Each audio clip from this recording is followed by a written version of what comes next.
BBC Radio Suffolk. BBC Radio Suffolk. Anne Diamond, good morning. Good morning. Now tell me, when I saw this picture of you, I think it was the Mail or the Express last week, and I took a double take, and I thought, Anne Diamond, she's changed. There's something different about Anne Diamond. She looks completely different. Are you now happy with the way that you look? Oh, gosh, yes. Oh, please tell me I looked better. Yeah, well, you looked so... I mean, I don't know if I can be... So it sounds a bit rude to say you look better. Yes, you look better. Well, yes, I tell you what, I'm healthier, I'm fitter, and I feel I've finally cracked my weight problem. I'm not going to put on weight again, and it's just the most brilliant feeling. Tell me, you've waited for this for a very long time then? Well, I have. I mean, I don't know how fat happened to me, really. I've always been small and slim right throughout the beginning of my career and everything, but I suppose it's having 5 children and doing radio. Actually, I blame radio. Yeah, good idea. Yeah, because you can sit there in your pyjamas and nobody knows. And I used to sit there munching toast and coffee all through the morning while I was on radio. And I don't know, fat just happened to me. I tried to beat it the old way by dieting, and every time I dieted I ended up losing a bit and then putting more on. Classic yo-yo dieter. And I spent all of my 40s fighting that and still ending up the worse off. In fact, I'd ended up at the point of severe obesity, and really all the health problems that go with obesity were just about to happen to me, I think. And frankly, I wanted to be around a lot longer to be with my children, and I like being healthy. I like being fit and slim.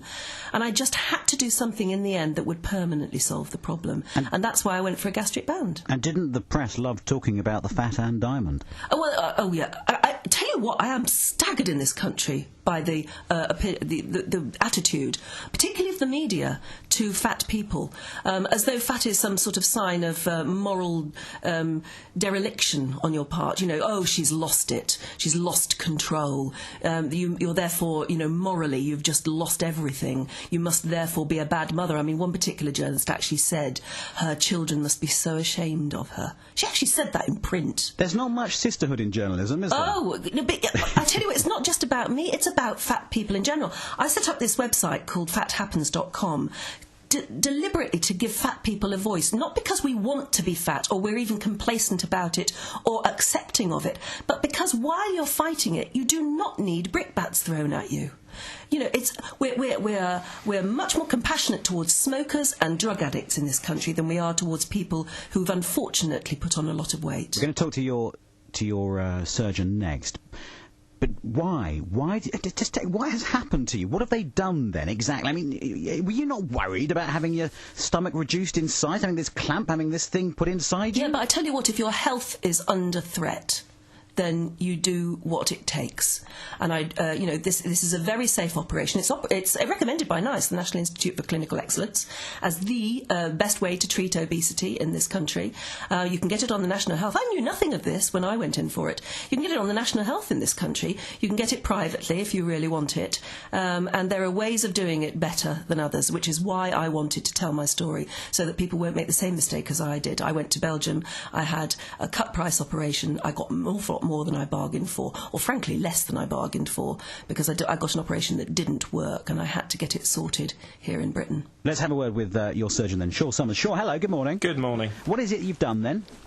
Basically what I've done is just reposition the gastric band that Anne had fitted in Belgium. It was not quite where it ought to be for Anne to make it work, and it required putting in the best place possible, which was actually round the stomach rather than round the gullet. And this has reduced the size of Anne's stomach, has it? It reduces the size of the stomach that gets filled with food as you swallow it. So basically it turns a fluffy bag into an hourglass shape with a little bit at the top where the food collects, and then it squeezes through a narrowing before it goes on to the rest of the digestion. So you feel full a lot quicker. The food hangs around in that little full pouch of stomach, and you just can't eat quickly, and you can't eat without chewing your food properly. So it just slows down meal times. And tell me, what happens now then? You sit down for dinner in the evening, and you have a smaller plate. You just don't fancy as much? That's right. It's literally that. You live a normal life. You eat normal, healthy food, same as you ever did, except that you probably want to try and eat healthier because you're eating less.